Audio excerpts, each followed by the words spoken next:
Assalamu alaikum everyone, welcome to Amazed by the Quran, a series in which I love sharing with you things I find amazing about the Quran. I hope I'm able to share this with you. This is so cool, but it's also kind of complicated. So it's a tough job, but I'll try to do this, okay?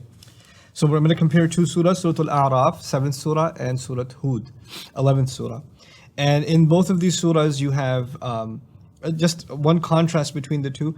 In one of them, Allah will talk about how the Quraysh, in Surah Al-Araf, how the Quraysh don't listen to what the Prophet ﷺ says, and they don't, Allahum rajulun yamshuna biha, am lahum aydin yabtishuna biha, am lahum a'yunun yubsiruna biha, am lahum adhanu yasma'una biha, qul id'u shuraka'akum. Like Allah criticizes their idols. Do their idols have feet that they can walk with, or hands that they can grab with, or eyes they can see with, or they have ears they can hear with? He starts critiquing the idols that are being worshipped. And at the end of it all, he says, call all of your partners. Why don't you call all of these idols?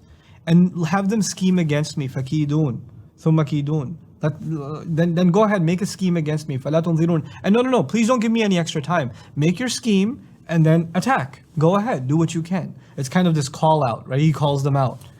And the same kind of calling out happens in Surah Hud, but it actually happens on the tongue of Hud. Hud is talking to his people and he says, فَكِيدُونِي جَمِيعًا. Go ahead, scheme against me altogether. فَلَا تُنْظِرُونَ. And don't wait for me. Don't give me extra time. Just go for it. Let's have it, Now, in both of them, there's this kind of aggressive calling out and asking for the scheming to take place against the other prophet. But before I tell you the remarkable difference between these two, which I find just absolutely mind-blowing, just some more things about this surah, specifically Surah Hud. In Surah Hud, the opposition is actually from the enemy. In other words, in Surah Al-Araf, Allah is criticizing what the mushrikeen believe. But in Surah Hud, it's actually the opposite. The mushrikun are criticizing Hud. They're criticizing the Prophet. And they're coming after his character. And so what they say is, Ya Hud ma ji'tana bi bayyinatin. You haven't brought us anything clear. وَمَا نَحْنُ بِتَارِكِ آلِهَتِنَا. We're not going to be ones to ever abandon our gods. عَنْ قَوْلِكَ. Just off of your word. وَمَا نَحْنُ لَكَ بِمُؤْمِنِينَ. And we are never, ever going to give in to what you're saying. إِن نَقُولُ إِلَّا اعْتِرَاكَ بَعْضُ آلِهَتِنَا بِسُوءٍ. All we have to say is some of our gods got mad at you and have put some kind of curse on you. So you're probably cursed because of some of our gods, and that's why you've become delusional. قَالَ إِنِّي أُشْهِدُ اللَّهَ وَأَشْهِدُ إِنِّي بَرِيءٌ مِّمَّا تُشْرِكُونَ. I make God a witness and I make you witness that I have nothing to do with these kinds of, this blasphemy that you people do, these associations with God that you make. So Hud is actually debating with them. Okay, now check this out. In the first case, it's actually Allah criticizing the disbeliever. In the second case, it's the disbeliever criticizing Allah's messenger. And in this second case, when the disbeliever is criticizing Allah's messenger is the one under attack. He's the one under attack. So you have to understand, right? I'll sum it up. In Surah Al-Araf, Allah is on the attack. But in Surah Hud, it's the Prophet who's under the attack. Hud is under attack. And when Hud is under attack, he says, فَكِيدُونِي. Go ahead and attack me. Like the knee is long. And in the other, it's so casual. Allah extends the attack and says, go ahead and attack me. Fakidun is not extended. It's not extended. So when the attack comes, you're supposed to retract and you're supposed to become defensive because they're on the offensive. But actually Allah reverses it, and when they're on the offensive, the Prophet becomes even more offensive and says, go ahead and make a plan against me. And the me is loud. Fakiduni. Subhanallah, it's so epic. And then that's just one difference between them. Then this is just absolutely remarkable, the literature of the Quran and the structure of the Quran. One says, فَلَا تُنْظِرُونَ. Then don't give me any time. And the other says, ثُمَّ لَا تُنْظِرُونَ. Thereafter, don't give me any time. So the Arabic word for then is fa or thumma. So I ate, then I drank. So فَشَرِبْت. If you say thumma sharibt, if you use another word for then, thumma, which actually means I ate, then I drank. In other words, there was a gap between the one and the other. When you say fa, it happens immediately. And when you say thumma, it happens over time. And in the case of Hud, there's actually a time gap. And in the case of Araf, it's immediate. One uses fa and the other uses thumma.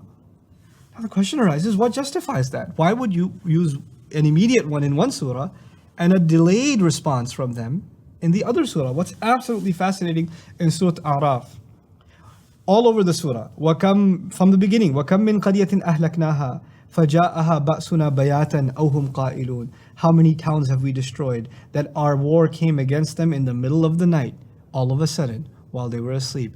The suddenness of Allah's attack coming. Then ثُمَّ بَدَّلْنَا مَكَانَ السَّيِّئَةَ الْحَسَنَةَ حَتَّى عَفَوْا وَقَالُوا قَدْ مَسَّ آبَاءَنَا الضَّرَّاءُ وَالسَّرَّاءُ فَأَخَذْنَاهُمْ بَغْتَةً وَهُمْ لَا يَشْعُرُونَ.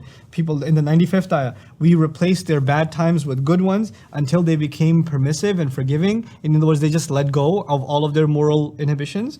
And they said, oh, our ancestors used to have a hard time, but we're living in good times. Then we seized them all of a sudden. There's this sudden grab in Surah Al-Araf that's mentioned over and over again. And when we come to this ayah, subhanallah, and I actually share another ayah with you, فَكَذَّبُوهُ فَأَنْجَيْنَاهُ وَالَّذِينَ مَعَهُ فِي الْفُلْكِ وَأَغْرَقْنَا الَّذِينَ كَذَّبُوا بِآيَاتِنَا.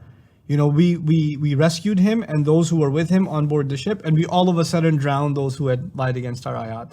The flood came all too quickly in the story of Nuh alayhi salam. It just came all too quickly. All of them indicating a quick response. And in a surah that's full of quick reactions from God, He says, why don't you bring about a quick reaction? Go ahead. Go ahead, attack me quickly. Because that's what I do. Subhanallah. In the other surah, in Surah Hud, check this out. وَأَنِ اسْتَغْفِرُوا رَبَّكُمْ ثُمَّ تُوبُوا إِلَيْهِ. You should seek forgiveness of your master, repent towards him. يُمَتِّعْكُمْ مَتَاعًا حَسَنًا إِلَىٰ أَجَلٍ مُسَمَّى. He will furnish you with good furnishings. He'll provide you good things until a given time. Until a given time. وَيُؤْتِ كُلَّ ذِي فَضْلٍ فَضْلَهُ. And he will allow time for giving everyone who possesses any goodness their goodness. وَإِن تَوَلَّوْا. Then if you still turn away, then I eventually fear for you عَذَابَ يَوْمٍ كَبِيرًا. The punishment of a big day. Subhanallah. Go ahead until a given time. There's extra time in Surah Hud. لَإِنْ أَخَّرْنَا عَنْهُمُ الْعَذَابِ. If we were to delay the punishment for them, if we were to give them extra time before the punishment came, إِلَىٰ أُمَّةٍ مَعْدُودَةٍ, until a very limited deadline, لَيَقُولُونَ مَا يَحْبِسُهُ. They're going to say, what's holding it back? أَلَا يَوْمَ يَأْتِيهِمْ لَيْسَ مَصْرُوفًا عَنْهُمْ. Isn't it the case that eventually when it comes to them, they won't be able to get away from it? And similarly, يَا نُوحْ قَدْ جَادَلْتَنَا فَأَكْثَرْتَ جِدَالَنَا فَأْتِنَا بِمَا تَعِدُنَا. Nuh, the story of Nuh is mentioned in Surah Hud also. Nuh, you keep arguing with us. You've argued with us too much. Bring it already. We're tired of waiting. It's taking too long. Why is it taking its time? So the idea of punishment taking its time is in Surah Hud. And so when the Prophet Hud speaks in Surah Hud and says, attack me, take your time, then after that, take your time, ثُمَّ لَا تُنْظِرُونَ. And then don't give me any extra once you're done making your scheme. Take your time making your scheme. Because Allah is taking His time too. Subhanallah. Just fine, thumma. I'm amazed by the Quran. Assalamu alaikum wa rahmatullah.